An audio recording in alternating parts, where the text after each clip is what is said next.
atención después. Y no se dieron cuenta, ellos tampoco en ese momento, por lo menos. Vacunarme sí o sí, estábamos súper emocionados, súper contentos, entonces casi que celebré después de vacunarme. Y teniendo el carnet sale que yo estoy vacunada, cuando no es así. Oye, mira lo crítico además también de Talla. Efectivamente hay un autor confeso, pero hay muchas incógnitas todavía detrás de la muerte del concejal Richard Barría. Por eso tenemos también a nuestros invitados especiales. Estamos con Héctor Arenas, prefecto en retiro de la PDI y además, ¿verdad?, una persona que es experta en la investigación de homicidios. Pero para conocer las aristas legales nos acompaña Bárbara Salinas. Vamos a estar conversando con cada uno de ellos. Gracias por acompañarnos esta mañana, pero estamos en terreno y estamos ahí con Rodrigo Pérez desde temprano en la mañana. Rodrigo Pérez, buenos días. Así es. Sí, buenos días. Estamos justamente en el sitio del suceso, en el lugar en donde ocurrieron los hechos y donde llega la familia ese 1 de junio. Su ex esposa y su hijo de aproximadamente 20 años. Llega hasta acá, hasta este mismo lugar, hasta este portón, y hay una cosa que llama la atención, de partida, que tiene que ver con ese candado, que ustedes lo ven. Está cerrado aún. Este portón ya está prácticamente en el suelo. Y es eso la primera señal que tiene justamente su familia. No era normal que el candado estuviese cerrado. Logran ingresar, llegan hasta la propiedad y abren la puerta. Al momento de abrir la puerta, justamente en ese lugar encuentran a Richard tendido en el suelo. Era víctima de un crimen, lo conocimos luego en voz de la policía y de la fiscal, que ustedes lo escuchaban justamente en esta introducción. La fiscal dice: no descartamos hasta ahora la participación de más personas. ¿Por qué? Y es por eso justamente que estamos en este lugar. Porque es un sector rural y es difícil justamente que alguien salga de acá, camine por la ruta hasta Yanquihue en un recorrido que nosotros lo calculamos ayer, son 1 hora 37 minutos hasta Yanquihue. ¿Pudo ser posible que nadie lo asistiera en medio de la lluvia a un caminante solitario? ¿Pudo ser posible que llegara hasta este hogar y que finalmente la versión de este joven de 18 años que se autoinculpa y que finalmente entrega un relato que para los amigos, los cercanos y la familia, la verdad es que carece de verosimilitud? ¿Por qué?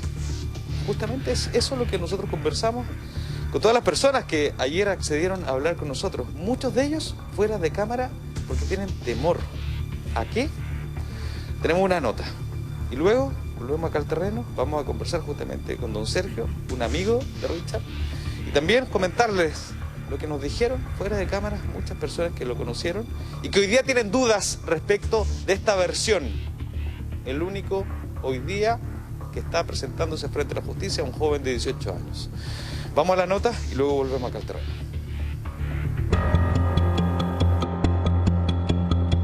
Se recibió en la Fiscalía de Puerto Varas una denuncia por parte del imputado del homicidio. Se recibió una denuncia por algún hecho de connotación sexual en relación precisamente con este incidente.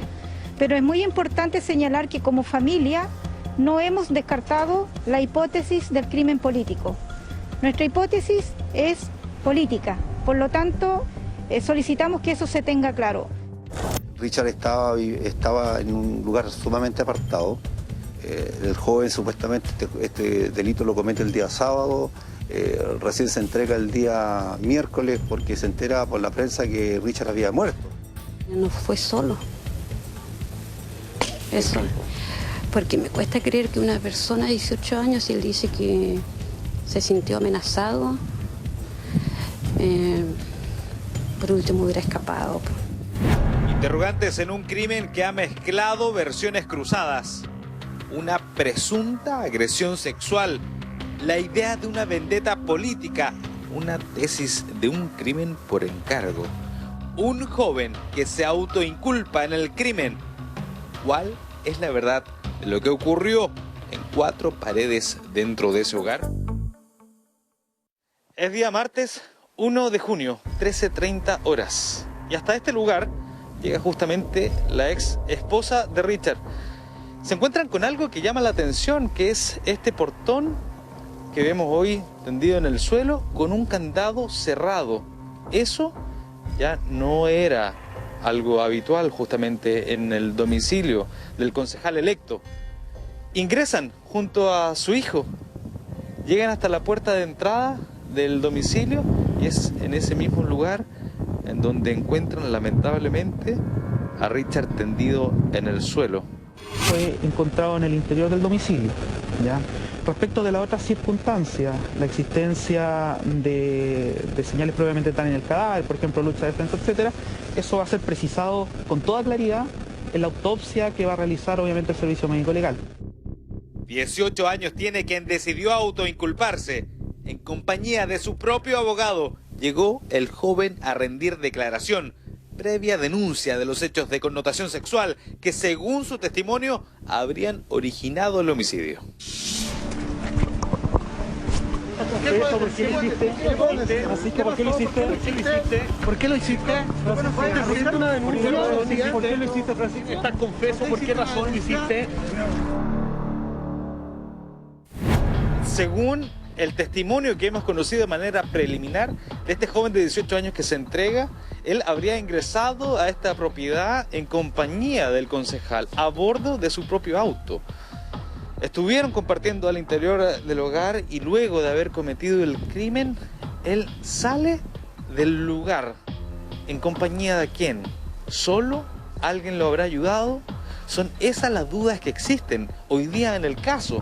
Para que ustedes se hagan una idea, estamos en una zona totalmente rural, no hay muchos vecinos y de haber salido solo, habría caminado justamente por este camino de tierra y habría circulado los cerca de 1 hora y media que le tomaría justamente llegar hasta el pueblo de Yanquihue, hasta su hogar. ¿Será esa la verdad detrás de este caso?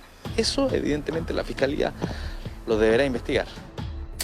1 hora y 37 minutos es el tiempo exacto que tardaría una persona paso a paso hasta llegar al pueblo. ¿Pudo el presunto autor transitar sin ser observado por nadie, caminando solo en medio de la lluvia, sin ser asistido? Una pregunta que para los cercanos al concejal despierta las suspicacias. Es precisamente este el camino que debió haber recorrido si es que la versión del joven de 18 años es real. Este camino es el que retorna justamente hasta la comuna de Yanquihue. Si es que lo realizó a pie o si es que lo realizó en compañía de otra persona, eso aún está por verse en la investigación de la Fiscalía. Richard estaba en un lugar sumamente apartado.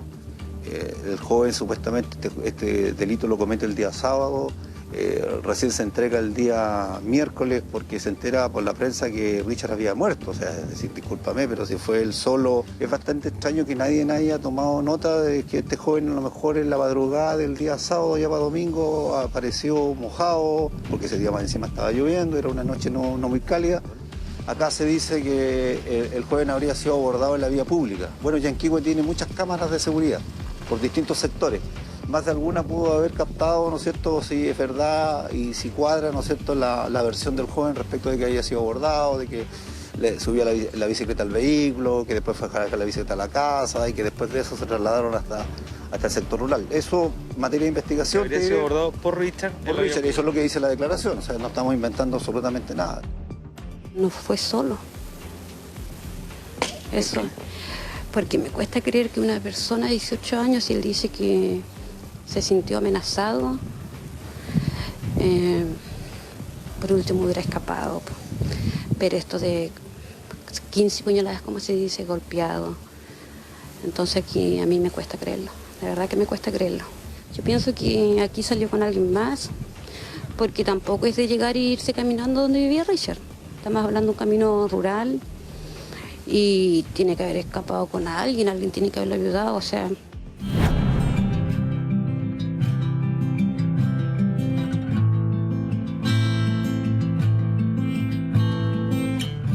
Y en medio de todo este contexto judicial, estas dudas que aún no se resuelven, están ellos, la comunidad que ha decidido llegar hasta acá, a las cercanías del cementerio municipal, para despedir no solamente al concejal electo, sino que también un amigo, una persona cercana, una persona, un funcionario que siempre estuvo cerca, y es por eso que han decidido hoy estar en esta despedida.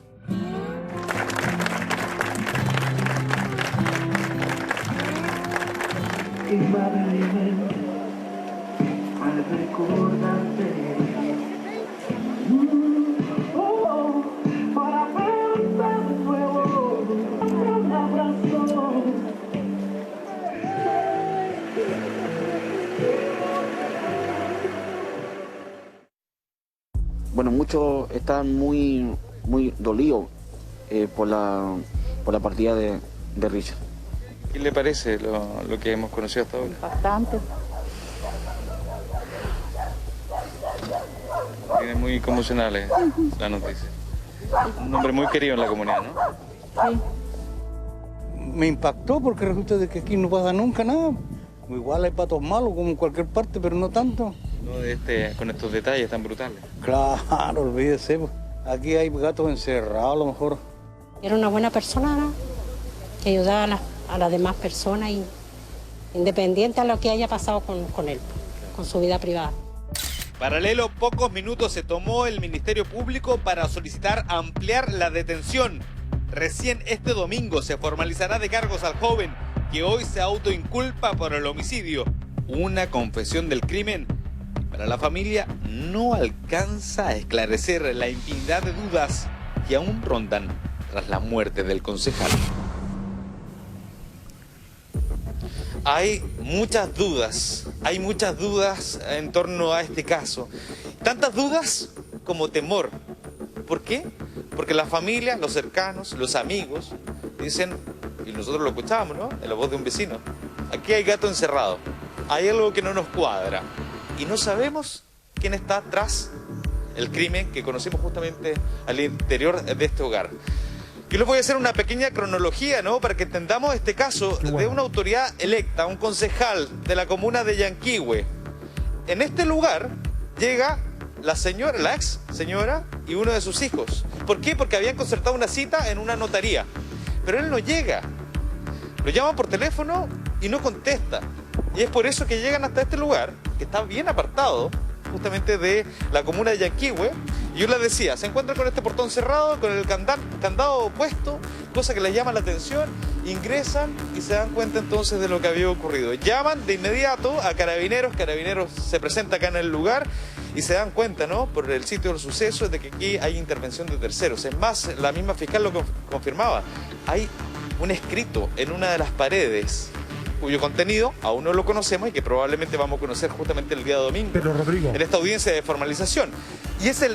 Sí, disculpa, Maro, para que la gente lo pueda entender, y es el día miércoles, esto ocurre el día martes, el día miércoles, en donde un joven de 18 años pone una denuncia por hechos de connotación sexual. Y posterior a eso, se presenta frente a Carabineros y se entrega y dice, yo cometí el crimen, y describe justamente los hechos, según su versión. Amaro. Sí, no, lo primero, muy conmovedor en la nota, además, ver a la comunidad, particularmente a la familia, y extendemos y reiteramos nuestras condolencias, pero necesito tu ayuda con la cronología. El crimen en sí es perpetrado entonces el domingo en horas de la madrugada y después el cuerpo finalmente es hallado el martes. ¿Se entrega, verdad, este homicida confeso el miércoles? Es un muy buen punto, porque justamente ahí es donde parten las dudas. El joven, según los trascendidos, ¿no?, hemos conocido parte de su declaración de manera de trascendidos, la verdad. Sabemos que él habla de los hechos en este lugar el día sábado. Luego de eso, conocemos una versión que nos sitúa los hechos el día lunes. Y es la familia la que llega el día martes y encuentra justamente el sitio del suceso y encuentra a Richard tendido en el suelo. Es el día miércoles en donde el joven pone una denuncia por hechos de connotación sexual que habrían ocurrido acá y que finalmente lo llevan a él a presentarse frente a la justicia por la tarde. Él dice, finalmente, yo cometí el crimen, y describe esto.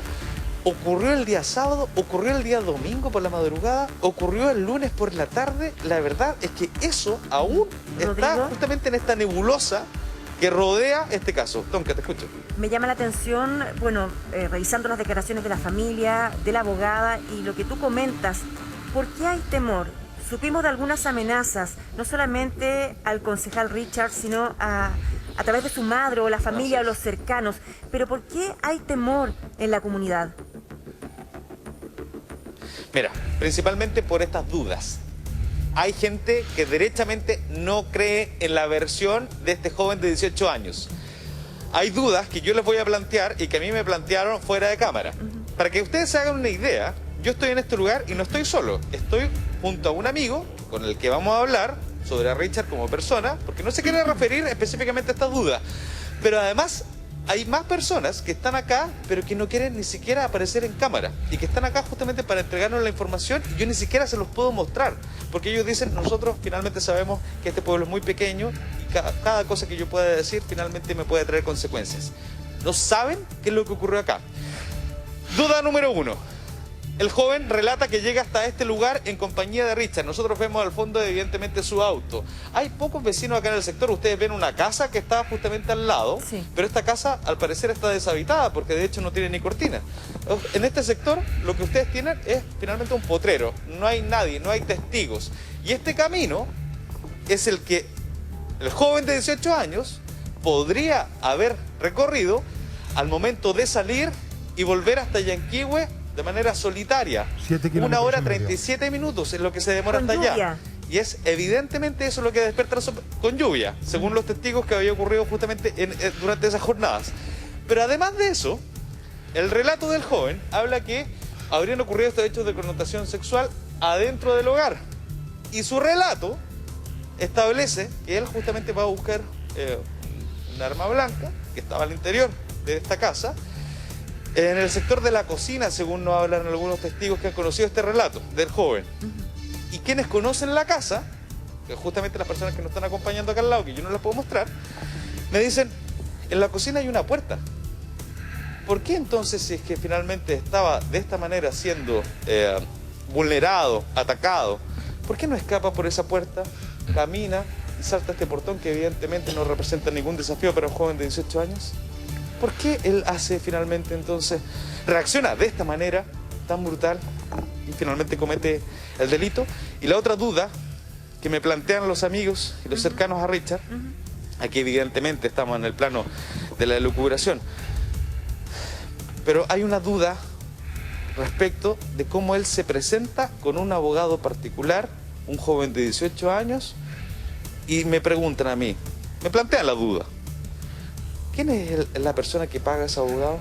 ¿Puede ese joven de 18 años pagar a este abogado?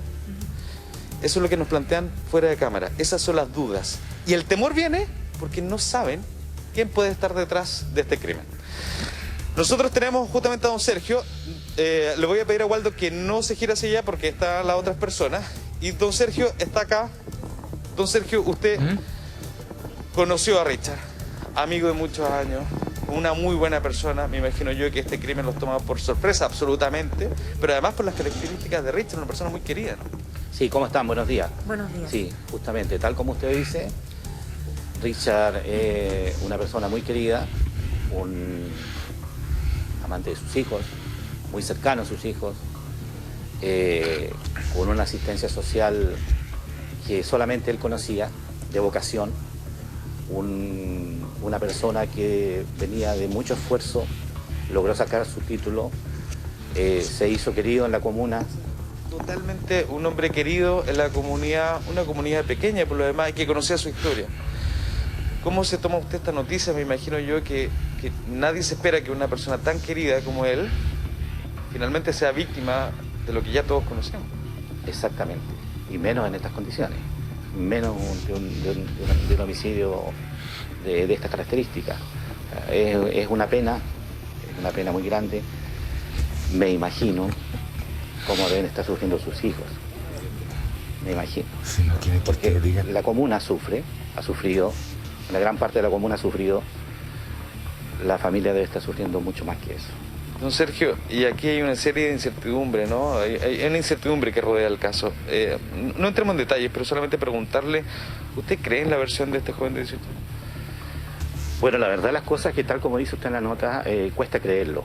Primero, cualquier persona que comete un homicidio no llega a entregarse con un abogado, sobre todo particular, ¿ya? Hay muchas inconsistencias en las declaraciones que da este joven. Entonces, de ahí nacen las dudas, tanto para nosotros como para, obviamente, la familia igual. Mire, nos está escuchando atentamente Sergio, Amaro, Tonka, y que probablemente tienen preguntas también para plantearle. Absolutamente, Rodrigo. Primero agradecer además también a Sergio.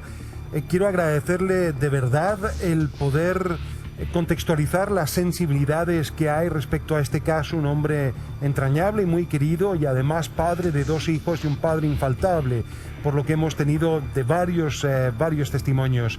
Preguntar si a Sergio 2 cosas. A ver, existe la tesis de que esto podría haber sido un crimen con connotación sexual. Otra tesis, un crimen con connotación política. ¿A cuál finalmente, verdad? ¿Cuál le parece más verosímil? Pero además también, si es de connotación política, recordar las palabras ayer de Francisco, otra de nuestras fuentes, que señalaba que las amenazas no eran de esa envergadura. ¿Por qué un crimen de esta naturaleza? Sergio.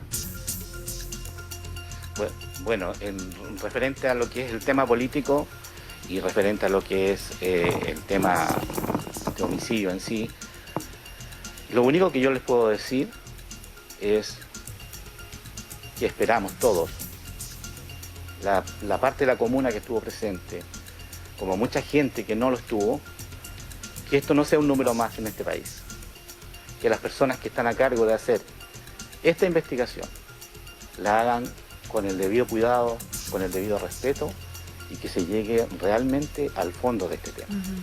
Usted, don Sergio, disculpe, dice algo que me llama la atención. Usted dice las personas que estuvieron y las personas que no estuvieron. ¿A qué se refiere con las personas que no estuvieron?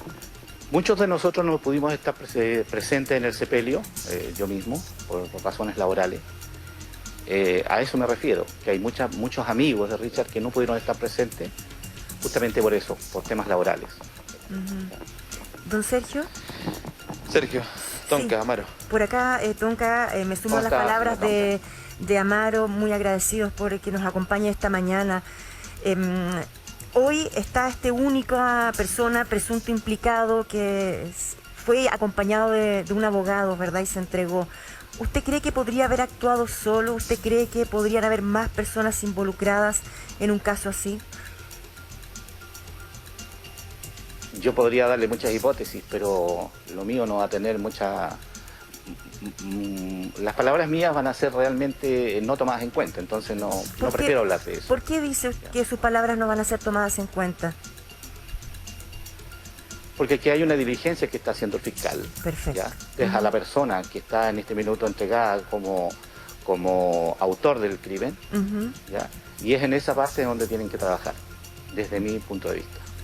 Se lo pregunto porque Rodrigo también nos ha comentado el trayecto, lo alejado que estaba, el día de lluvia, lo que se podría haber demorado caminando esta persona para llegar nuevamente a un lugar más poblado. La presencia inmediata de un abogado. Todo eso son antecedentes y nos acompaña, como ya lo habíamos presentado, don Héctor Arenas, prefecto en retiro de la PDI, que deben ser, me imagino, tomados, Héctor, a la hora de investigar.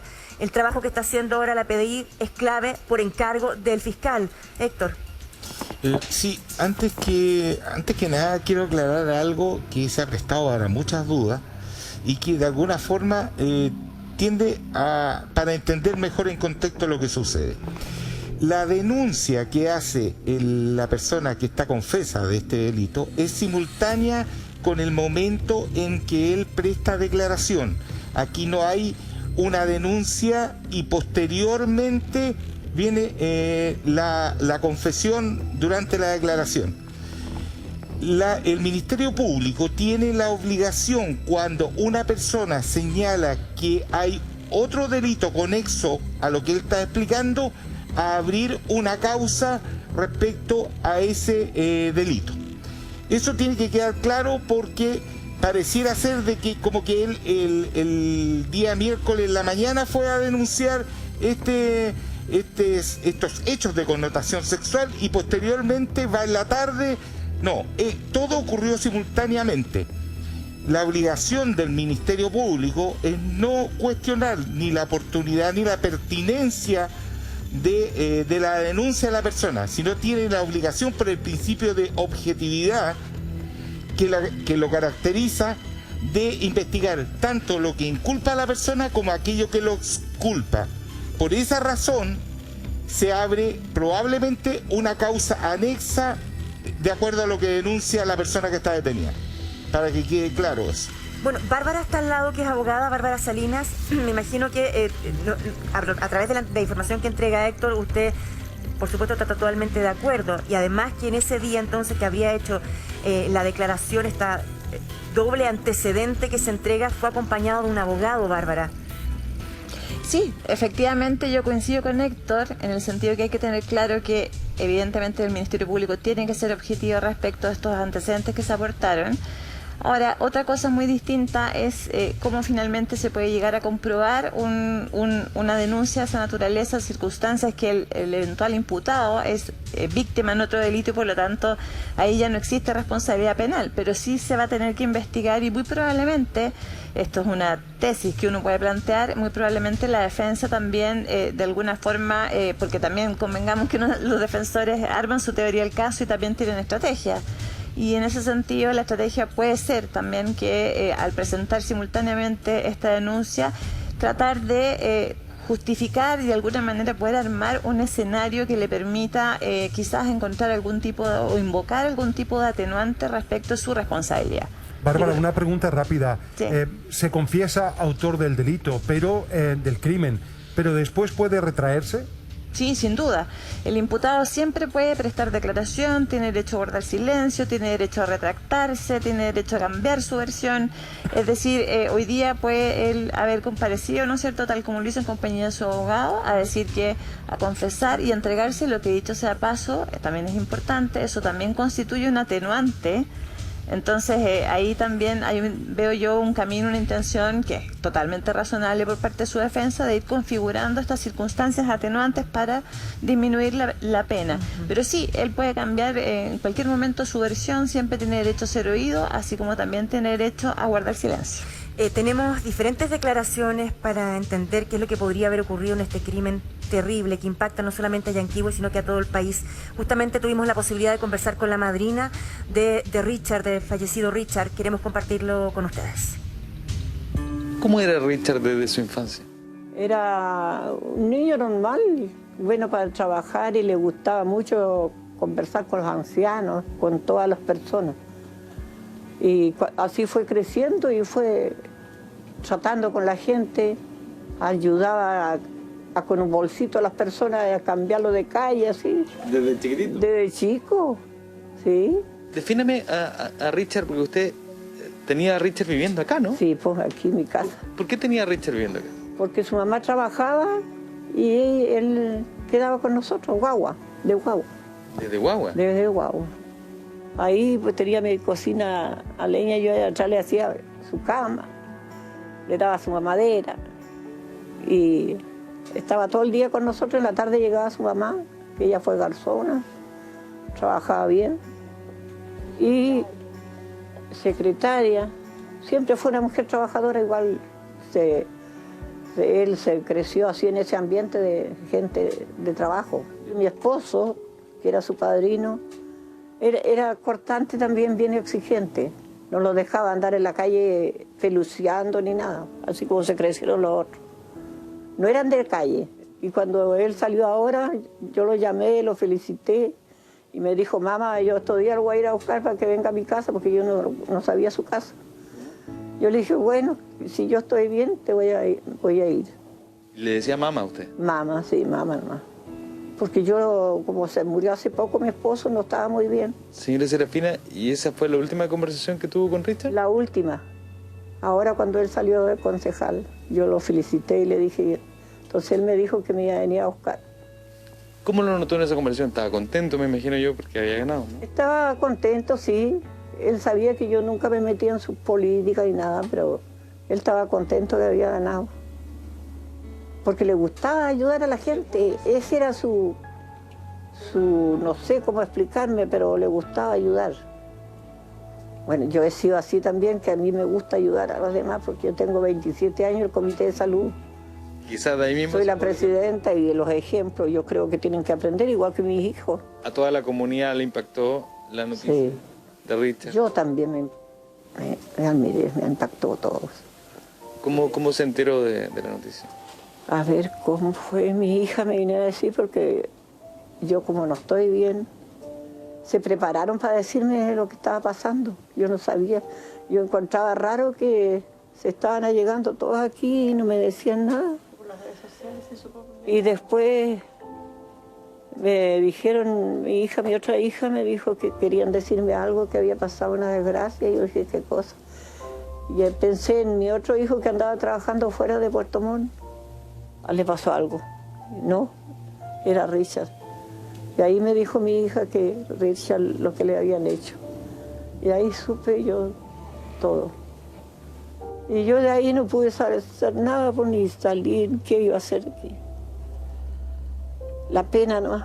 Él era una persona bueno para ayudar a los demás.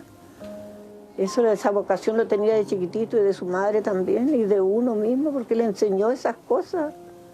Entonces no entiendo por qué le fueron a hacer eso, cuando él siempre le gustaba ayudar, sobre todo con los ancianos. Esa era su meta, yo creo. ¿Hay algo que le quedó pendiente de decirle? Pucha, tantas cosas. Tantas cosas. Porque siempre yo le encargaba que se preocupe de su madre, porque su madre está más enferma que a mí. Y siempre le preguntaba yo, ¿fuiste donde la Norma? ¿Fuiste a ver a tu mamá? Le tenía una señora para que le haga las cosas a su mamá. De eso se preocupaba. Y preocupado cuando paraba al hospital él andaba corriendo con su madre. Preocupado total de su mamá. Pero la gente, no sé por qué, hay gente tan mala. Yo digo que era envidia, no era ninguna otra cosa. Porque la gente lo quería mucho a Richard. Rodrigo Pérez con esa entrevista emotiva a la madrina de Richard, dando cuenta de la cultura del sur y además también de la vocación de servicio de este concejal electo. Y digo concejal electo porque también Rodrigo, aprovechando que estás ahí con Sergio y que lo conoce íntegramente, concejal electo que conocía de irregularidades en la municipalidad. Unas irregularidades que, sin embargo, la pregunta es, ¿eran tan significativas como para ameritar investigar el hecho de que esto podría tener una connotación política? ¿Es así? ¿Hay algo que tironee tanto en estos momentos la comunidad de Llanquihue? Preguntarte a ti, preguntar a Sergio. Justamente ese es el tema más delicado en este caso, y es justamente eso a lo que muchos nos han querido referir. Evidentemente, esto surge no a través del planteamiento de los medios, sino que surge en la voz de la abogada querellante, Orieta Yauca, quien dice: nosotros vamos a presentar una querella y la tesis es un crimen político. Desde ahí surge justamente esta inquietud, y es el plano en donde muchos evidentemente no se quieren referir. Nosotros de hecho lo conversamos, usted me dijo, nosotros podemos hablar acá de Richard como persona, pero en la parte de la política, esa parte es un plano delicado, ¿no? Claro, lo que pasa es que aquí son dos cosas. Richard, la amistad que tenía yo con él, y el tema político. El tema político lo tienen que ver justamente los políticos. Nosotros las personas civiles no sabemos de lo que es administración municipal, no sabemos de muchas cosas, ¿ya? Los temas políticos se ven entre cuatro paredes. Y en a ese tema yo no me quisiera referir. Perfecto. Porque la verdad las cosas que desconozco, todo sí. lo que se dice, todo lo que se dice. Rodrigo, sí, Tonka, te escuchamos. También para Héctor y para Bárbara, que nos acompañan acá en otro estudio, ¿qué pasa con la investigación de los teléfonos celulares? No solamente de Richard, sino que de este joven de 18 años. ¿Qué pasa con el computador? ¿Podríamos encontrar claves de alguna de las aristas en el camino de la investigación que se está llevando, ya sea por el tema político o un tema pasional? Y si se realizó o no una triangulación para poder confirmar que este joven estuvo en el lugar de los hechos, Héctor. lo más importante podrían resultar justamente los teléfonos, porque permiten posicionar a las personas en los distintos lugares donde estuvieron durante el día que se cometió el delito. ¿Ya? Eso es primordial. Ahora hay que tomar en consideración, sí, de que las antenas de celulares ahí en las zonas que son más rurales, a veces una misma antena cubre un área muy extensa de alrededor de 5 kilómetros. Pero Héctor, para hacer una consulta, ¿podría definir horarios y lugares, incluso en el transcurso de 1 o 2 días, esa triangulación? O sea, posición, no triangulación, porque no te entrega el sitio exacto, sino donde tú estás bajo una determinada antena, pero no te entrega la posición exacta, salvo que el teléfono esté siendo monitoreado por una orden judicial previamente. Ahí tú puedes establecer exactamente el lugar donde está.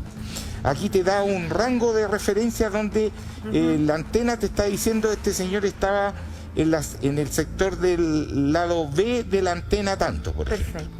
Que te cubre un área. Ahora, lo otro importante son establecer qué comunicaciones existieron, qué tipo de teléfono está implicado, o sea, con quién se comunicaron en horas en que se supone que se cometió el delito. O sea, eso es muy relevante. Por donde lo veo es básicamente la georreferencia que te arroja el teléfono, pero algo también fundamental, Bárbara, es el tema de la relación, el contenido. ¿Hubo una relación de cuánta data?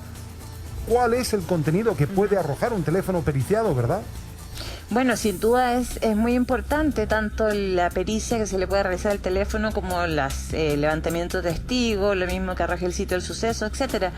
Porque acá lo cierto es que sí, no hay duda alguna, ¿no es cierto?, que ocurrió un homicidio muy lamentable, por cierto. A mí en realidad me conmueve mucho las declaraciones de su gente cercana, etcétera.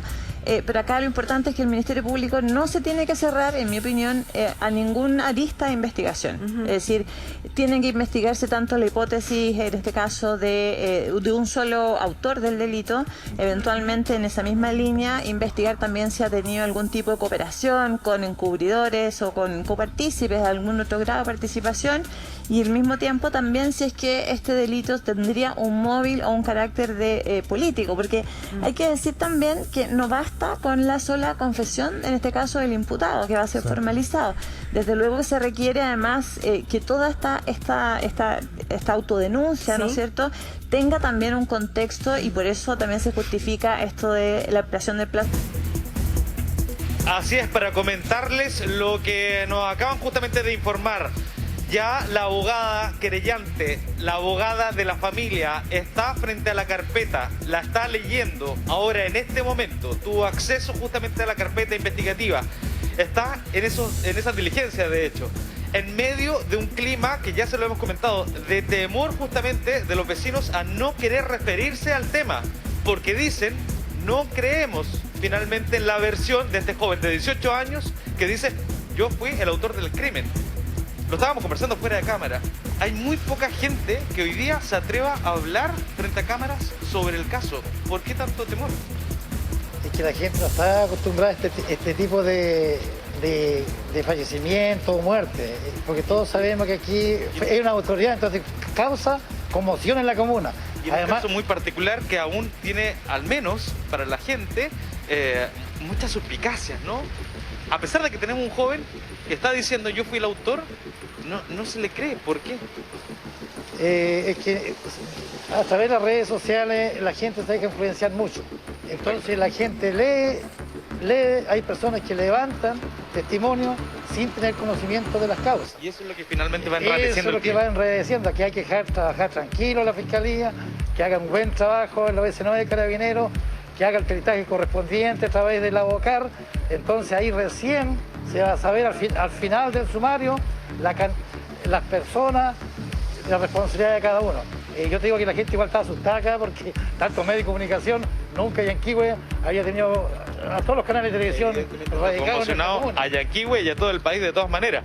Ahora, hay antecedentes que justamente yo estaba hablando con la abogada que llaman la atención, que dicen relación con amenazas. Tenemos un compromiso, usted lo sabe, ¿no? Compromisos comerciales. Vamos a ese corte y al regreso les cuento justamente sobre estos antecedentes en el caso del concejal de Yanquihue. Acá se dice que el joven habría sido abordado en la vía pública. Bueno, Yanquihue tiene muchas cámaras de seguridad.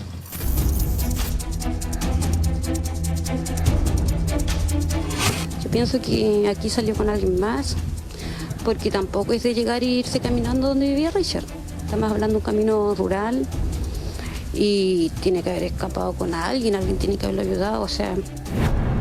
Hasta el momento, el antecedente que tenemos es que habría actuado solo. Obviamente no descartamos participación de otras personas.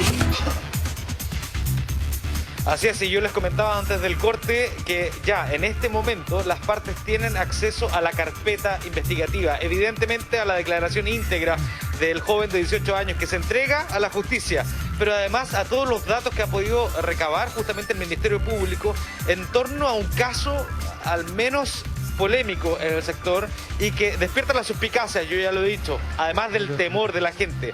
¿Por qué? Porque esto ocurre en medio de una victoria de Richard Barría luego de las elecciones. Él era candidato a concejal, resulta electo finalmente con una mayoría importante y él además conocía de irregularidades, que de hecho le comentó Francisco, que él iba y estaba dispuesto a denunciar y a investigar. Es eso lo que evidentemente la gente conoce y lo que despierta la suspicacia, porque el crimen ocurre en ese contexto. Todavía no sabemos a qué va a llegar la justicia, pero usted ayer nos comentaba justamente sobre estas irregularidades que le estuvo conversando a usted mismo el día de las elecciones. ¿De qué se trataba? ¿Cuál era el tema que evidentemente a todos hoy día le despierta la sospecha? Bueno, con las declaraciones que en su momento y conversación que me manifiesta Richard, era de que tenía algunos antecedentes que para él eran irregulares, que lo iba a hacer llegar a la Contraloría para que se investigue.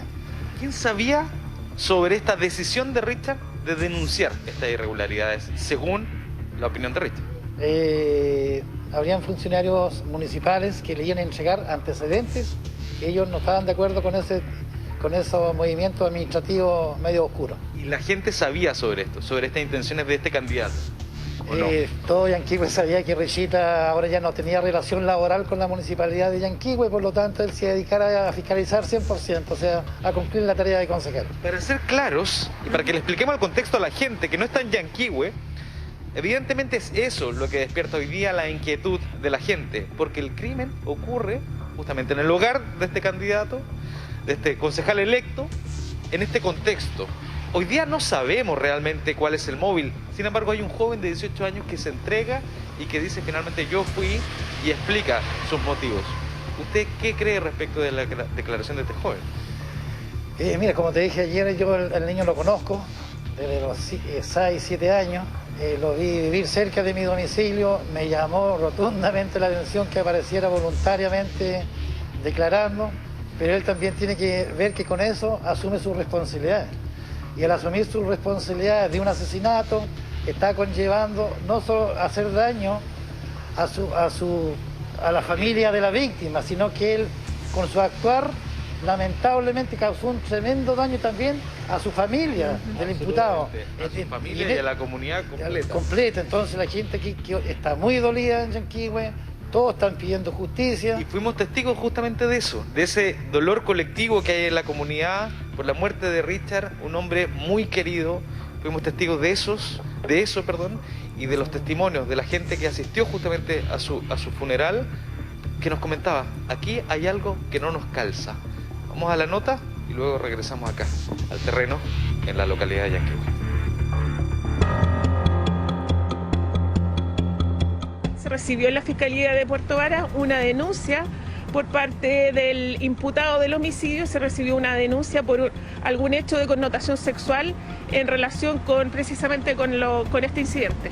Pero es muy importante señalar que como familia no hemos descartado la hipótesis del crimen político.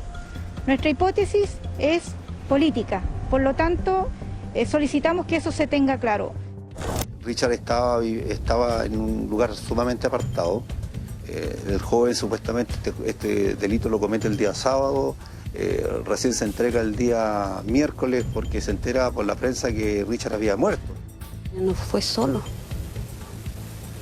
Eso. Porque me cuesta creer que una persona de 18 años, si él dice que se sintió amenazado, por último hubiera escapado. Interrogantes en un crimen que ha mezclado versiones cruzadas. Una presunta agresión sexual, la idea de una vendetta política, una tesis de un crimen por encargo. Un joven que se autoinculpa en el crimen. ¿Cuál es la verdad de lo que ocurrió en 4 paredes dentro de ese hogar? Es día martes 1 de junio, 13:30 horas. Y hasta este lugar llega justamente la ex esposa de Richard. Se encuentran con algo que llama la atención, que es este portón que vemos hoy tendido en el suelo con un candado cerrado. Eso ya no era algo habitual justamente en el domicilio del concejal electo. Ingresan junto a su hijo, llegan hasta la puerta de entrada del domicilio y es en ese mismo lugar en donde encuentran lamentablemente a Richard tendido en el suelo. Fue encontrado en el interior del domicilio, ¿ya?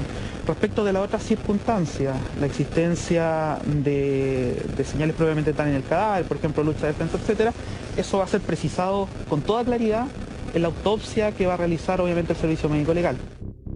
18 años tiene quien decidió autoinculparse. En compañía de su propio abogado, llegó el joven a rendir declaración, previa denuncia de los hechos de connotación sexual que, según su testimonio, habrían originado el homicidio. ¿Por qué lo hiciste? ¿Por qué lo hiciste? ¿Por qué lo hiciste? ¿Por qué lo hiciste, Francisco? ¿Estás confeso? ¿Por qué razón lo hiciste? Según el testimonio que hemos conocido de manera preliminar de este joven de 18 años que se entrega, él habría ingresado a esta propiedad en compañía del concejal, a bordo de su propio auto. Estuvieron compartiendo al interior del hogar y luego de haber cometido el crimen, él sale del lugar. ¿En compañía de quién? ¿Solo? ¿Alguien lo habrá ayudado? Son esas las dudas que existen hoy día en el caso. Para que ustedes se hagan una idea, estamos en una zona totalmente rural, no hay muchos vecinos y de haber salido solo, habría caminado justamente por este camino de tierra y habría circulado los cerca de 1 hora y media que le tomaría justamente llegar hasta el pueblo de Yanquihue, hasta su hogar. ¿Será esa la verdad detrás de este caso? Eso evidentemente la Fiscalía lo deberá investigar. 1 hora y 37 minutos es el tiempo exacto que tardaría una persona paso a paso hasta llegar al pueblo. ¿Pudo el presunto autor transitar sin ser observado por nadie, caminando solo en medio de la lluvia, sin ser asistido? Una pregunta que para los cercanos al concejal despierta las suspicacias. Es precisamente este el camino que debió haber recorrido si es que la versión del joven de 18 años es real. Este camino es el que retorna justamente hasta la comuna de Yanquihue. Si es que lo realizó a pie o si es que lo realizó en compañía de otra persona, eso aún está por verse en la investigación de la Fiscalía. Richard estaba en un lugar sumamente apartado. El joven supuestamente este delito lo comete el día sábado. Recién se entrega el día miércoles porque se entera por la prensa que Richard había muerto. O sea, es decir, discúlpame, pero si fue él solo. Es bastante extraño que nadie haya tomado nota de que este joven a lo mejor en la madrugada del día sábado, ya para domingo, apareció mojado, porque ese día más encima estaba lloviendo, era una noche no muy cálida. Acá se dice que el joven habría sido abordado en la vía pública. Bueno, Yanquihue tiene muchas cámaras de seguridad por distintos sectores. Más de alguna pudo haber captado, ¿no es cierto?, si es verdad y si cuadra, ¿no es cierto?, la versión del joven respecto de que había sido abordado, de que le subía la bicicleta al vehículo, que después fue a dejar la bicicleta a la casa y que después de eso se trasladaron hasta el sector rural. Eso, materia de investigación... ¿Habría sido abordado por Richard? Por Richard, eso es lo que dice la declaración, o sea, no estamos inventando absolutamente nada. No fue solo. Eso. Porque me cuesta creer que una persona de 18 años, y él dice que se sintió amenazado, por último hubiera escapado. Pero esto de 15 puñaladas, como se dice, golpeado. Entonces aquí a mí me cuesta creerlo. De verdad que me cuesta creerlo. Yo pienso que aquí salió con alguien más, porque tampoco es de llegar e irse caminando donde vivía Richard. Estamos hablando de un camino rural y tiene que haber escapado con alguien tiene que haberlo ayudado, o sea...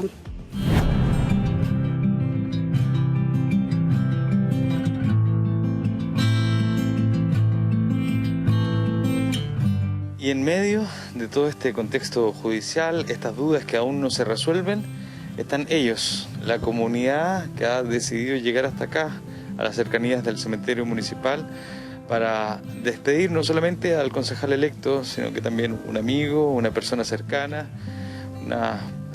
un funcionario que siempre estuvo cerca, y es por eso que han decidido hoy estar en esta despedida.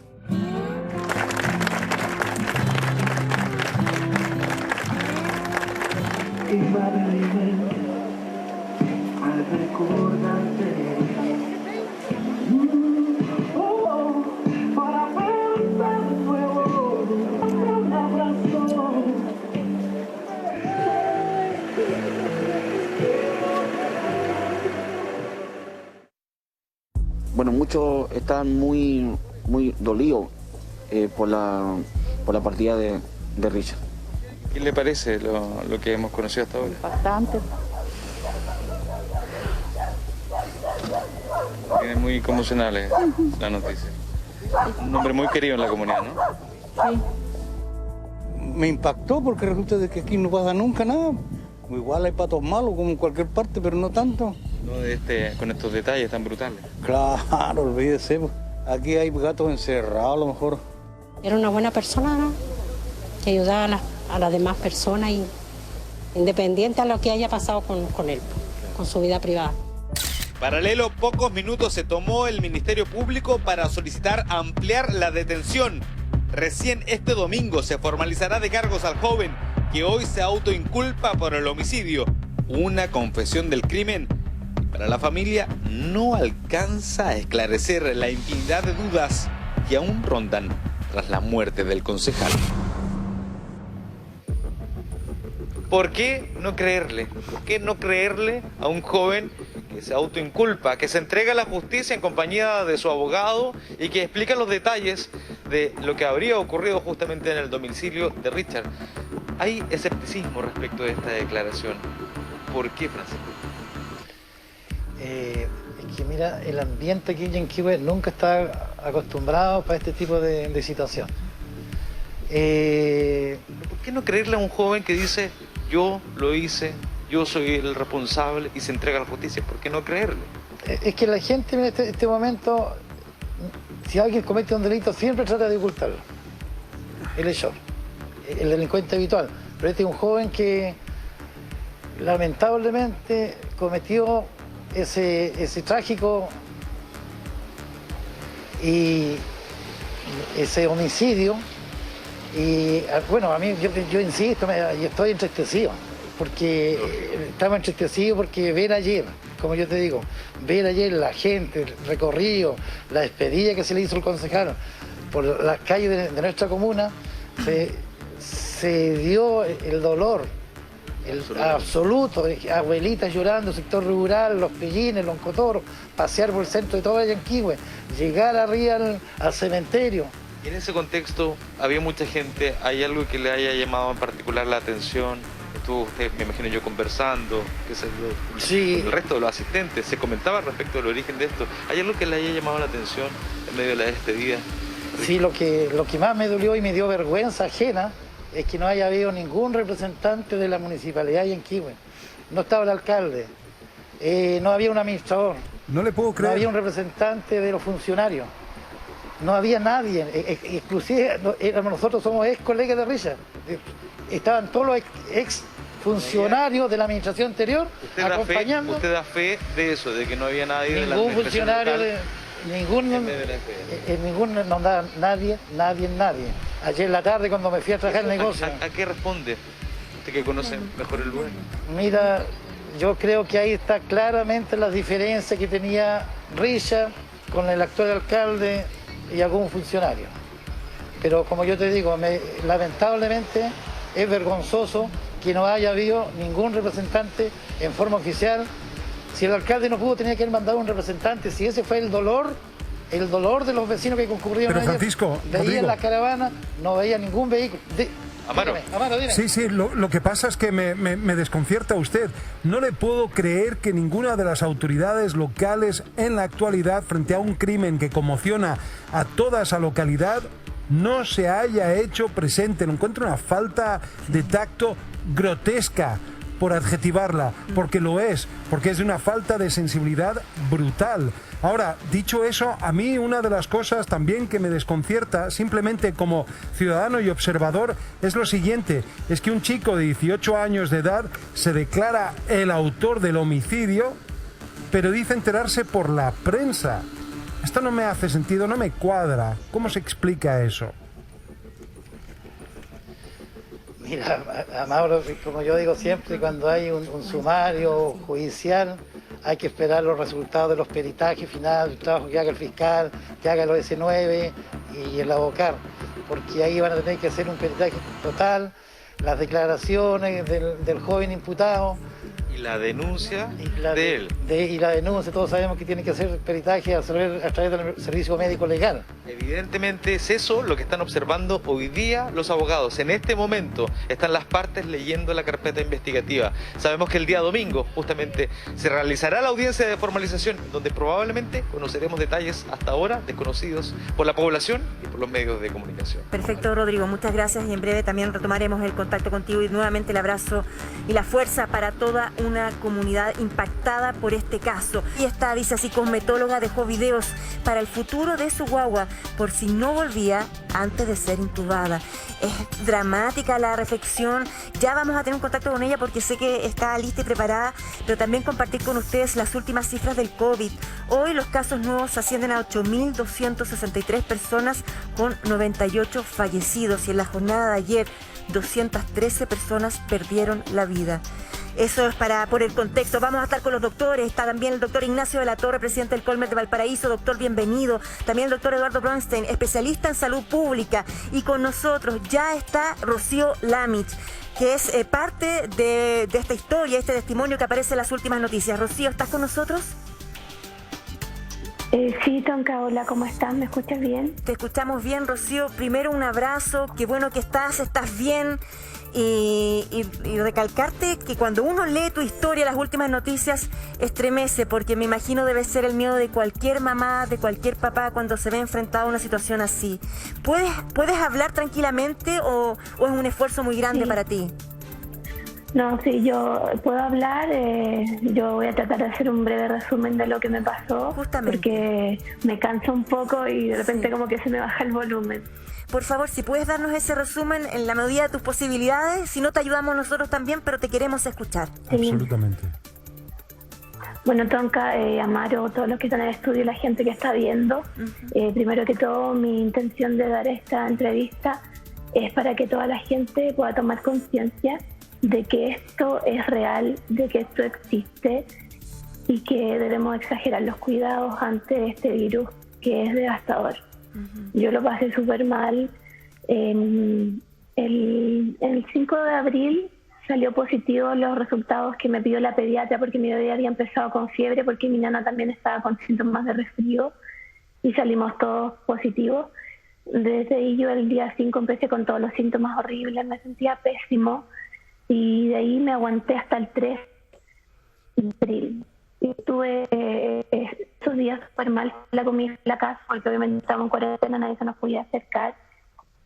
Y llamé varias veces a la ambulancia y me decían que no podían venir hasta que yo no tuviera los labios morados o que tuviera falta de oxígeno.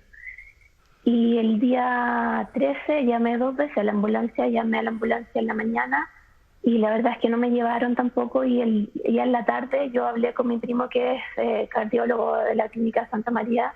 Digo, Rubén, estoy saturando 83, ¿eso está bien o mal? Y me dice, ándate inmediatamente al hospital. Entonces llamé nuevamente a la ambulancia y ahí me llevaron. Y ahí fue el último día que yo vi a mi Gasparcito. Lo tuve que dejar con un amigo que se quedó a cargo en esas horas porque mi nana vivió así como casi que se arrancó de la cuarentena en que estaba ella porque estaba en una residencia sanitaria. Rocío. Y para venir a cuidarlo porque no teníamos nadie más que lo cuidara. Y desde ahí entre el 13 y el 16 me acuerdo muy poco. Y ahí fue en esos momentos cuando me dijo la doctora que me iban a intubar y que me iban a dormir. Entonces yo no sabía si iba a despertar todo en Camaro. Y ahí rápidamente mi instinto de sobrevivencia dije ya. Yo siempre he sido una mujer súper preparada para el futuro, siempre estoy adelantada. Y inmediatamente me fluyó hacer videos, hablar con mi abogada, le dejé audio de lo que tenían que hacer con mis cosas, con mi casa, con mi spa, con mi auto, con el cuidado de mi hijo. Y ahí hice videos que en realidad los videos yo no los quiero mostrar porque son muy íntimos y en realidad yo estaba agonizando en ese momento, donde le decía a mi hijo que la mamá lo amaba mucho, que yo siempre iba a estar con él, que era un niño súper inteligente, sabio, bondadoso, que tenía que ser un buen hombre, que le hiciera caso a su tía, a su tío, a sus abuelitos, más que todo así como para dejarlo un poco orientado, porque yo no podía llorar tampoco, porque tenía solamente fuerza para respirar lo poco que podía respirar, porque en ese momento estaba con el Cenaf, que es un oxígeno que te ponen, que es un oxígeno como caliente antes de la intubación. Y yo ahí pude hacer esos videos. Luego de eso ya me intubaron, y me agravé y me trasladaron de urgencia a la ciudad de Antofagasta, al hospital de Antofagasta, donde llegué grave y me intubaron y tuve una hemorragia por nariz y boca. Luego de eso me intubaron 3 veces más y estuve en coma hasta el 26 de abril. Dame un segundo. Rocío, sí, mientras tú tomas el vasito de agua, Rocío Lamiche, yo quiero contextualizar esto para la audiencia porque conmueve muchísimo lo que es tu disposición como mamá frente a tu hijo.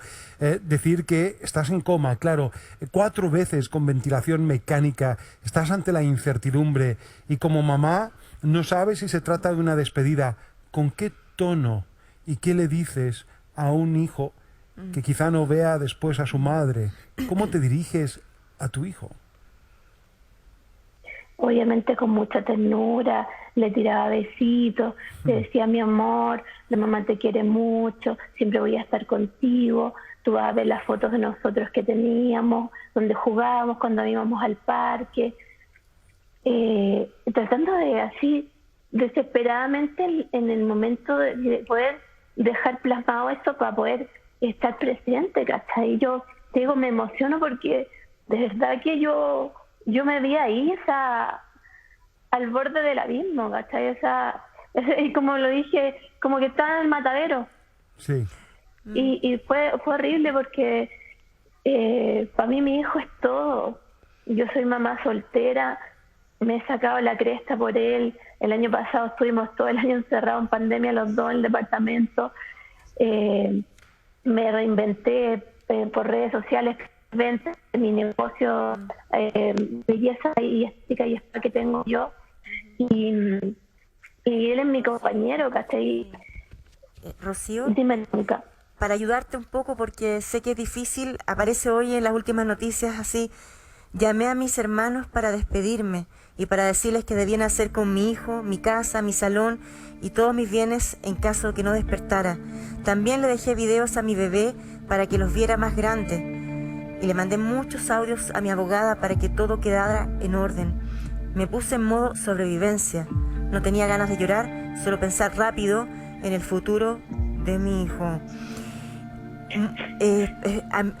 Solamente el de leerlo y ahora y escucharte, se me pone la piel, se me eriza toda la piel. Y lo que tú nos estás comentando hoy ha sido la experiencia de muchas personas, y lo más triste es que muchos no volvieron, no despertaron, y tú sí. ¿Cuándo fuiste consciente de que despertaste y estabas con vida? ¿Qué te pasó ahí? El día 26 de abril, cuando desperté obviamente así rápido y desconcertada, ¿dónde estoy? Y me dicen, ¿dónde estoy? Bueno, yo no podía hablar, podía hablar. Claro. me está en el hospital Antofagasta, y yo le hago así, y me dicen, ¿qué día es? Sí, y es el 26, habían pasado tantos días, yo dije, chuta, a lo mejor pasaron meses, no sé, porque hay gente que también hace años en coma, me asusté, pensé en mi hijo, y después como que se me borró todo, yo solamente necesitaba alguien que me dijera qué pasaba conmigo, porque yo no tenía idea de lo que me estaba pasando, o sea, esta cuestión es tan nueva que no tenía idea de lo que es una intubación, no tenía idea de lo que es un coma, no era nada. Entonces ahí llegó, gracias a Dios, mi psicólogo del hospital de Antofagasta, que yo le agradezco en el alma porque fue mi luz en esa oscuridad tremenda. O sea, yo lo pasé muy mal, yo no le deseo a nadie, la gente que está escuchando, yo no desearía que nadie estuviera en la UTI. Son días eternos. Y de soledad. Por supuesto, ahí no tenía celular. ¿Tú cachai que uno vive con el celular, Sí, es como ya el pelo? No tenía celular, no podía escuchar música, no tenía un papel para escribir, no tenía nada para leer. Al final ya cuando estaba mejor me pasaba una sopa de letras, pero en realidad sí, yo miraba por una ventana, porque la UTI tienes una ventana, no es una cosa que esté privada. Y miraba por la ventana así como podía yo, y veía el reloj y decía, deben ser las 5 y eran las 11, y decía, ¿cómo pasa tan lento la hora? Dios mío. Fue súper, obviamente le llaman shock postraumático. Entonces, yo ahora recién estoy armando como el rompecabezas de todas las cosas que han pasado. Y me imagino es como una segunda vida, cuando llegaste a tu casa, cuando abrazaste a tu hijo, cuando te comunicaste. No, todavía no lo abrazo. ¿Todavía no? Todavía no lo veo. No, Tonka, porque de Antofagasta, yo vivo en Calama, yo soy de Buin, soy de Buin, soy oriunda de Buin, pero vivo hace 15 años acá en Calama. Ya. Y me trasladaron de Antofagasta con el alta, pero el alta entre comillas porque no voy, tenía que hacer rehabilitaciones kinesiológicas para volver a caminar. Perdí 8 kilos aproximadamente. Yo ya estaba flaca cuando yo me enfermé y estaba así, me miré, yo que empecé a conocer a la UTI, mis piernas delgadísimas. Y bueno, Gaspar está con cuidado de mi hermano en Santiago, en Buin. Entonces yo me voy a reencontrar en un poquito tiempo con él, si solamente he hecho videollamadas con él. Él me reconoce todo el rato, me dice mamá y me muestra sus autitos. Yo, Rocío, yo te digo que... Rocío, date un segundito solamente. Dime, para no abusar de ti, para que puedas también oxigenarte, tomar aire, porque creo que uno suele hacer preguntas a los entrevistados y a personas con testimonios increíbles como el tuyo, pero en este caso también la apelación y la interpelación es a nuestra audiencia. ¿Y usted, en una situación como la de Rocío, qué haría? ¿Qué diría en ese video? ¿Cuánto comprimir cuando no sabes, cuando tu vida es incierta? Esos videos, ¿terminará por verlos también tu hijo? ¿Eres tú acaso una persona también vacunada? Muchas preguntas en una conversación que queremos seguir sosteniendo contigo a la vuelta de una breve pausa. Date un respiro. Gracias. Vamos a un corte comercial, seguimos con el doctor Bernstein, también está el doctor Ignacio de la Torre, tenemos las cifras de hoy, los casos activos, 8.273 casos, ahí está, 8.273 casos, hoy 98 fallecidos, estamos con los doctores, ahora sí nos vamos a sí, el doctor Bernstein está con nosotros, doctor, bienvenido, no sé si apareció el doctor Ignacio de la Torre también del Colmes de Valparaíso, bueno, a la vuelta de la pausa estamos con este testimonio humano, pero también con esas cifras y qué va a pasar con la vacunación, a la vuelta de la pausa vamos y volvemos. Doctor, gracias por acompañarnos, me imagino también te llegó en el alma el testimonio de Rocío, esto mezclado con lo que estamos viviendo, con las altas cifras del COVID hoy, con los fallecidos, sobre todo por los más de 200 fallecidos de la jornada de ayer. Tú siempre tienes mucho que comentar y entregar, doctor, te quiero dar el pase, te queremos escuchar. Y hola Tonka, Amaro, también a Rocío y a todos nuestros televidentes. Antes que nada, darle las gracias a Rocío por decir su testimonio tan profundo y tan real, Tonka, porque es lo que vive la gente, lo que está viviendo las madres, los hijos, los hermanos, las familias sufrientes en estos momentos de la UCI en que estamos con una ocupación de más de 300% por sobre lo normal. Rocío, te quiero mandar un abrazo también desde acá. Sé lo difícil, me imagino lo difícil que ha sido. Me ha tocado también ver el caso contrario, mamás que les ha tocado dejar a sus hijos también, han quedado solitas, sin hijos que viven con ellos. Así que, y también, Rocío, quiero que sepas que además de la ayuda que tú nos estás dando acá, que también es mostrar una realidad que hace que la gente vea y humanice lo que estamos viviendo, porque nosotros los médicos hablamos mucho de cifras. Las cifras han sido, Tonka, Amaro y Rocío, estos últimos tiempos muy complejas. Desde las últimas 3 semanas tenemos el informe de la ICOVID de la Universidad de Chile, la Universidad Católica y Universidad de Concepción, que lo hacen juntos y que nos certifica que objetivamente estamos en un tercer brote, con aumento de contagios, con aumento de fallecimientos, lamentablemente. Doctor. Y que tenemos que cuidarnos entre todos, tenemos que todos poner de nuestra parte, los tomadores de decisiones y la población, porque si no, si dejamos a alguien afuera, no vamos a salir adelante. Estamos con todo este tema de las vacunas, por ejemplo, Amaro, y quiero hacer un llamado también que sin duda el gobierno y todos los tomadores de decisión y los médicos, lo primero es la seguridad, pero que la población tenga la claridad que no vamos a salir de esto si no nos vacunamos, y que si hay casos que hay que estudiar, se estudiarán, pero la primicia y la premisa fundamental es que si nos debemos vacunar. Y según lo que nos dice el epidemiólogo principal también del gobierno, que es el don Rafael Arauz, que es un joven muy talentoso y el que tiene las cifras más específicas sobre la vacunación, dice que tenemos que avanzar hacia el 100%, no solo de la población objetivo, sino que el 100% de la población total, para poder salir de esto. Doctor, varios alcances, ya vamos a estar hablando acerca de algunas vacunas que han hecho noticia, pero preguntar acerca también de este pase movilidad. A oídos sordos finalmente llegó la recomendación del rector de la Universidad Católica señalando que por favor esto se postergara, también del Colegio Médico, y tenemos estas cifras alarmantes y muy tristes. ¿A qué responden estos 8.000 y fracción casos de nuevas infecciones? ¿A qué responden? ¿A qué fenómeno?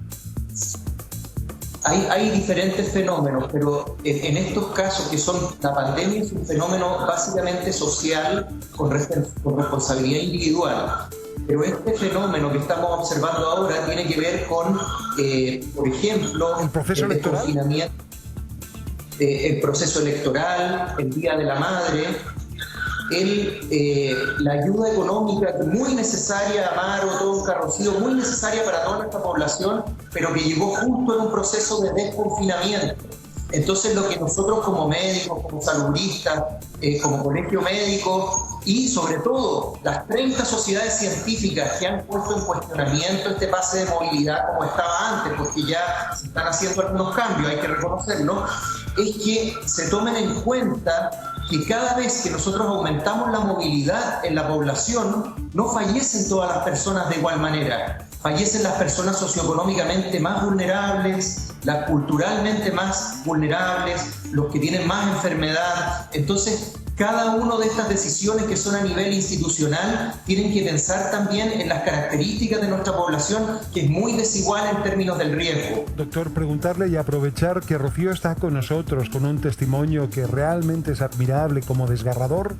Preguntarte, Rocío, si alcanzaste a vacunarte para que puedas ilustrar a nuestra audiencia, y además también en qué momento crees tú te contagias.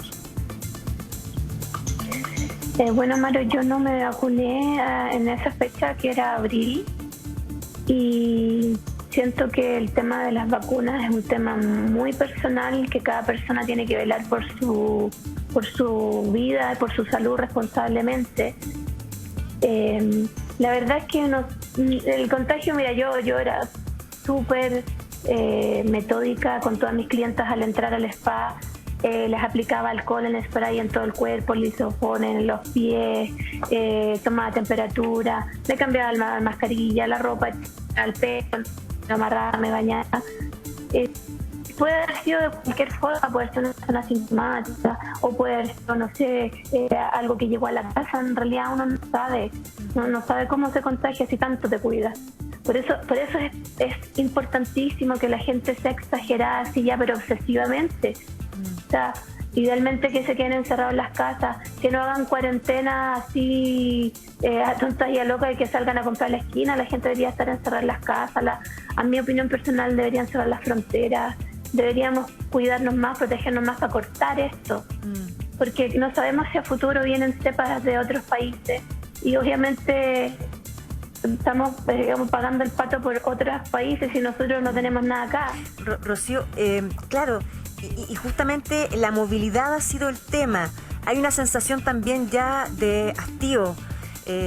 Han sido muchos meses, eso influye. Está el tema económico, como lo decía el doctor Bronstein. Está el pase de movilidad, que ha incentivado muchísimo la vacunación, pero también por otra parte, doctor, genera esta movilidad que es tan dañina.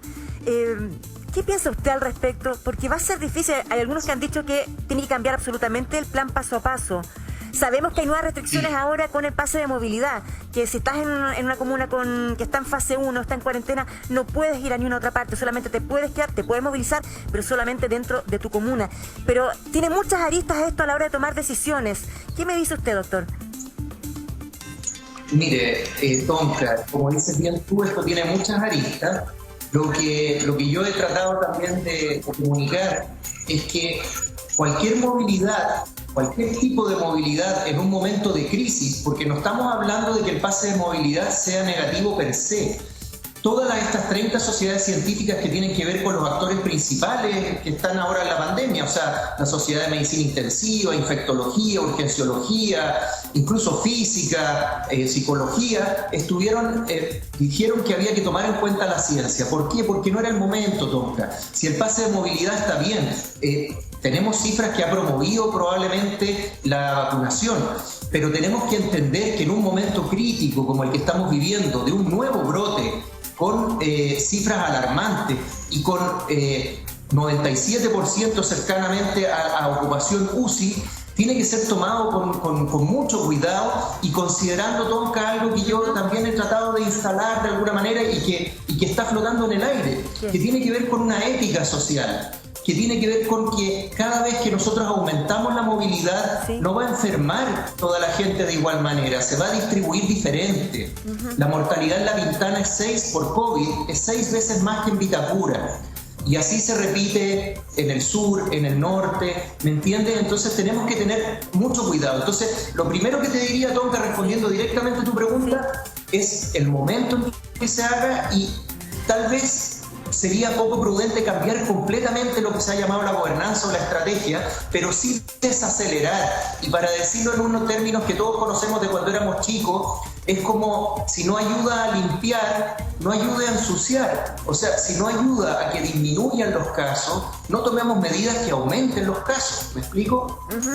Sí, el otro día también leía para Rocío, igual también para usted, doctor, el tema de lo que podemos hacer y lo que no podemos hacer. Por ejemplo, en fase 1, yo sé que son pocos los colegios que están teniendo clases presenciales, pero se supone también que en fase 1 los niños no pueden ir presencialmente. Pero sí en fase 1 podías ir a Fantasilandia, pero no podías ir al colegio. Claro. Ridículo. Claro, o sea, esas contradicciones no se entienden, Tonka.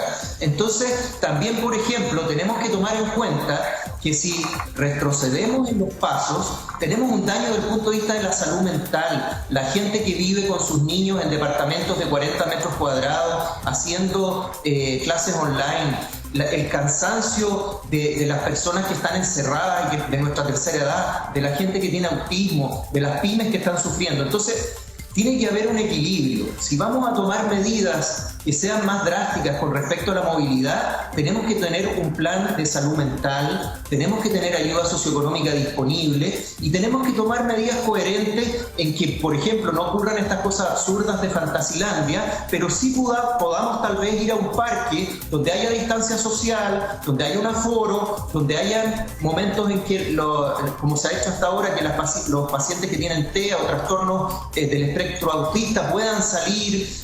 Me explico, que haya haya un pase deportivo como se ha hecho hasta ahora. O sea, tiene que ser pensado con mucho cuidado. Yo te diría que en estos momentos críticos los cambios muy radicales tampoco son deseables, porque como se dice también comúnmente, no queremos nunca en medicina que el remedio sea peor que la enfermedad. Entonces yo te diría que en principio desacelerar, pensar claramente en el fondo, en el paso a paso, tomar medidas que sean coherentes y que respeten la salud mental, y apoyo económico sincrónico con la cuarentena, no 40 días después cuando ya estamos en cuarentena, estamos todos cansados, desfinanciados.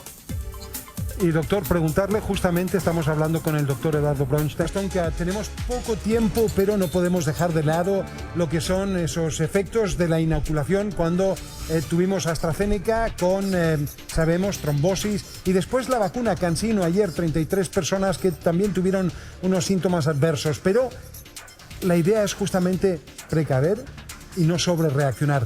Doctor, brevemente para darle también palabras de cierre a Rocío. Sí, antes que nada, Rocío tiene razón, esto es una decisión personal, pero y también lo pondría en contexto. Lo más importante para cualquier política pública médica es, primero, no hacer daño, la seguridad. Tenga seguridad la población que si ocurren estos efectos adversos se van a estudiar y se van a tomar las decisiones que sean necesarias para proteger a la población. Lo segundo es la efectividad. Necesitamos, con el porcentaje de efectividad que tienen las vacunas actualmente, necesitamos grandes cantidades de población que se vacune para lograr la inmunidad de grupo y que nosotros podamos superar la pandemia. Sin eso va a ser muy difícil que lo podamos superar. Entonces yo llamo a la confianza, llamo a la responsabilidad del gobierno nuevamente y llamo a que la gente se vacune. Y poniendo también en contexto esto que ocurrió en Puente Alto, esta trombosis es muy poco frecuente, pero hay que estudiarla, vamos a escuchar al ISP, y lo que ocurrió con CanSino, para que se haga la idea a las personas, que ocurrió en realidad en 3 pacientes y los demás parece que se contagiaron como de síntomas también de nerviosismo. Fue como cuando uno no ha tomado desayuno y siente esa sensación como de fatiga. Eso es una lipotimia y eso no debiese traer efectos complejos.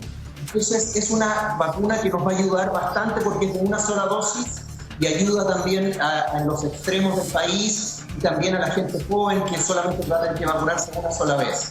Así es, una sola dosis, una proeza de Canadá, Laboratorio Zabalacá, en fin, extraordinario. Y Rocío, por favor, palabras al cierre de parte tuya.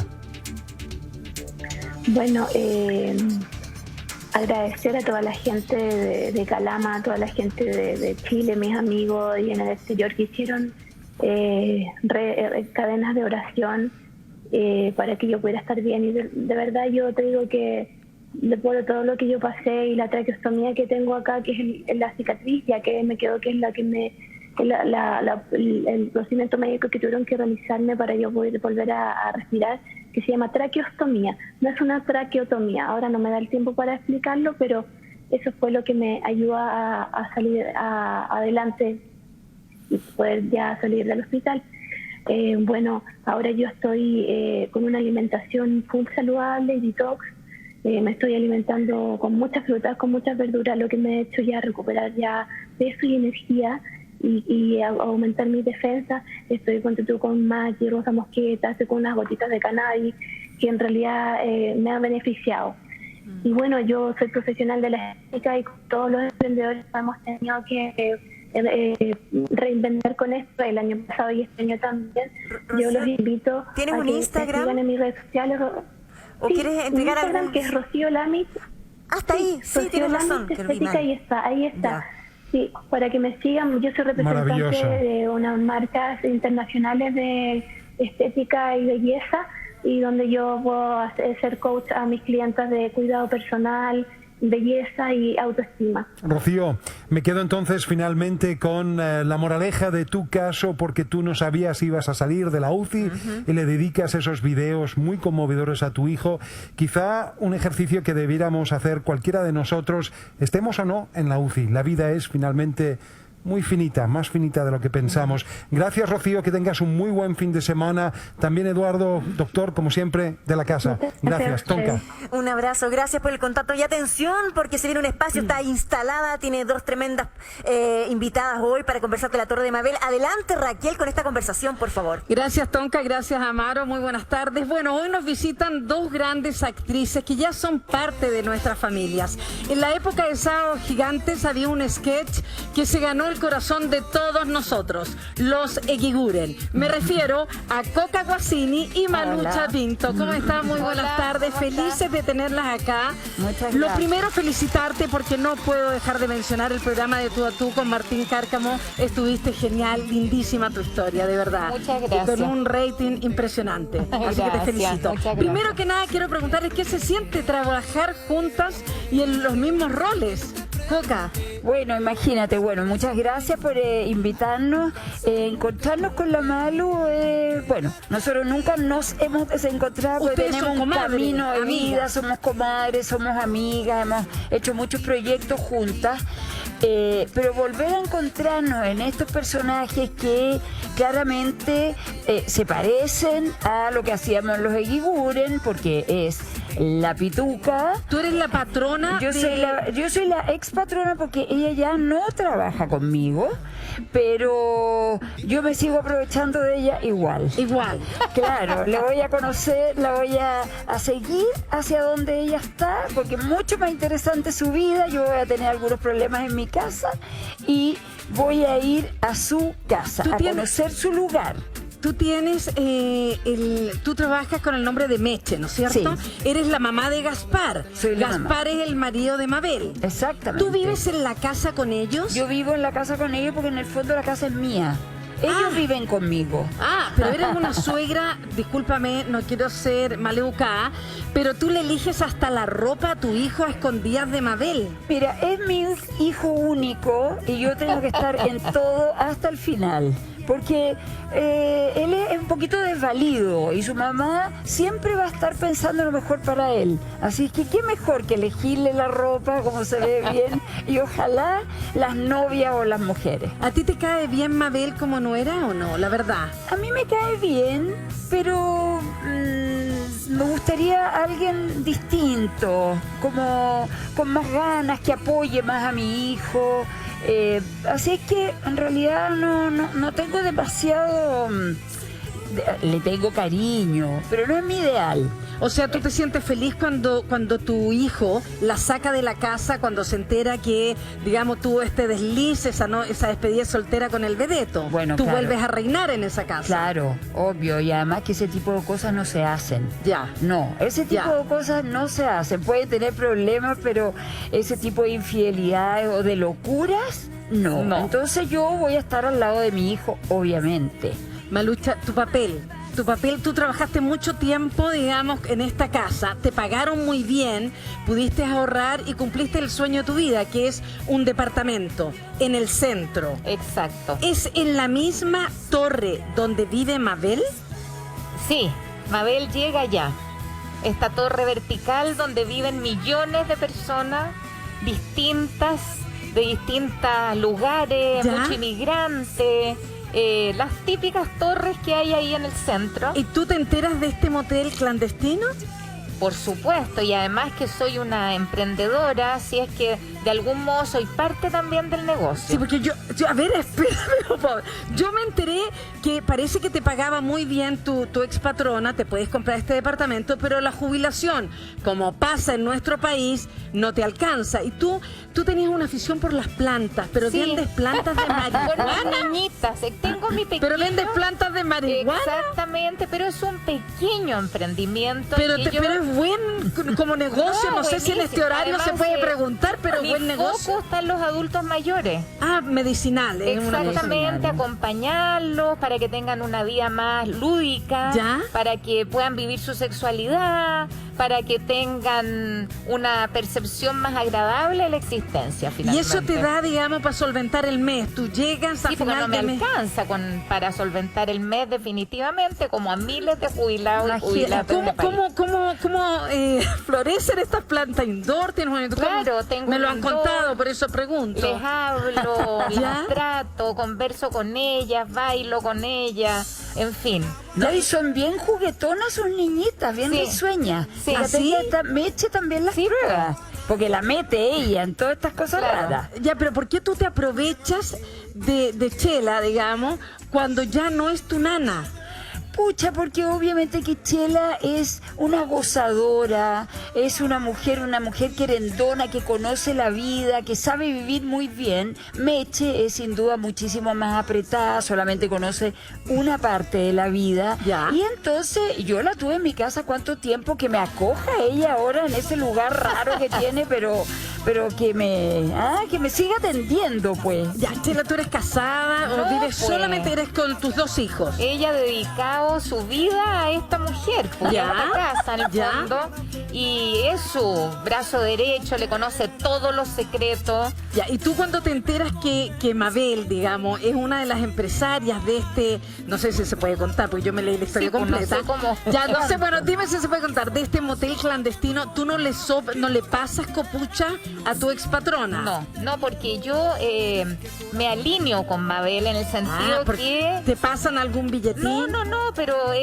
Chela es feminista, ella le parece regio que Mabel se abra, que se dedique a hacer cosas distintas.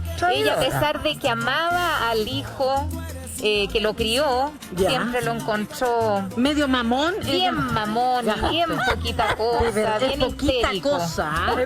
Es poquita cosa, debo decirlo. Que Pero debe atroz ser como porque a lo mamá mejor- decirlo, pero es bien poquita cosa. Pero a lo mejor debe ser porque tú fuiste muy dominante con tu hijo, ¿no? No, porque yo tenía que ser así, tenía que ser firme, darle la firmeza que él necesitaba, pero no, se quedó como con unas crianzas de su padre que no le sirvieron para nada. ¿De verdad? Pero bueno, pero para eso estoy yo y sigo estando, y voy a estar siempre. Ese niño me necesita mucho, nos llevamos regio. Ya, pero dime, ¿tú vas a ver a Chela a su departamento, a este edificio y nunca... Bueno, no te voy a preguntar, pero me imagino que algún comentario habrá, porque si hay tanta gente, deben haberte dicho que existe un motel clandestino. ¿Nunca te dieron ganas de visitarlo? Así, Estás loca, mira, yo me entero. Tú eres porque- conservadora. O sea, yo no... Pero no- llena de secretos. Ah, Oye, pero- entonces los conoces. No lo conoce todo, obvio. pero si no, ella también inventa. Si es bien buena para inventar. Sí, si es bien traidora, porque me deja fuera de todas las cosas y me conoce los secretos. Si es verdad que finalmente es mi compañera. Es como mi perrita. ¿De verdad? Es como lo más leal que hay. te Ya dime juro. una cosa, ¿tú eres separada en esta teleserie? Yo soy viuda. Yo ¿Con soy- Lucas? ¿Te dejaron Lucas o no? Por supuesto, muchas. No, sí, Meche no conoce mucho otro lado de la vida. Ella conoce Ya. el lado como de los privilegios. Y nunca te, digamos, te dieron ganas de conocer a alguien que te presentara a Chela del edificio, porque dicen que hay hombres muy guapos. No se puede decir. Puedo morir. No, ella es lo más clasista, horrible. O sea, tú eres mujer de un solo hombre. No, pero no de esos hombres. No de esos hombres. Bueno, ustedes saben que ayer ya se dijo acá que Torre de Mabel se estrena el próximo lunes 14. Va a ser un exitazo. Les deseo toda la suerte del mundo, porque yo sé, a mí me encanta esto del motel clandestino, toda la historia ¿Verdad? que La vamos gente a va a vivir en gozar. esta torre. Sí. Es muy entretenida, es muy divertida, está muy bien actuada, hay mucha comedia y es muy actual. Están todos los temas que hoy día están ahí dando vueltas, están puestos. Y de una manera genial. Hay actuaciones geniales realmente. Y como es tarde, entonces la gente se va a poder acostar con una sensación ya de tranquilidad, de risa, un poquito más liviana que lo que nos toca vivir todos los días. Uno no puede acostarse sola, hay que buscar compañía para ver esta Torre de Mabel, ¿no? Después de Torre Mabel seguro que van a encontrar compañía. Malucha, un abrazo grande, mucho éxito, igual, Coca, de Muchas verdad. gracias. Muchísimas gracias por visitar, bienvenido.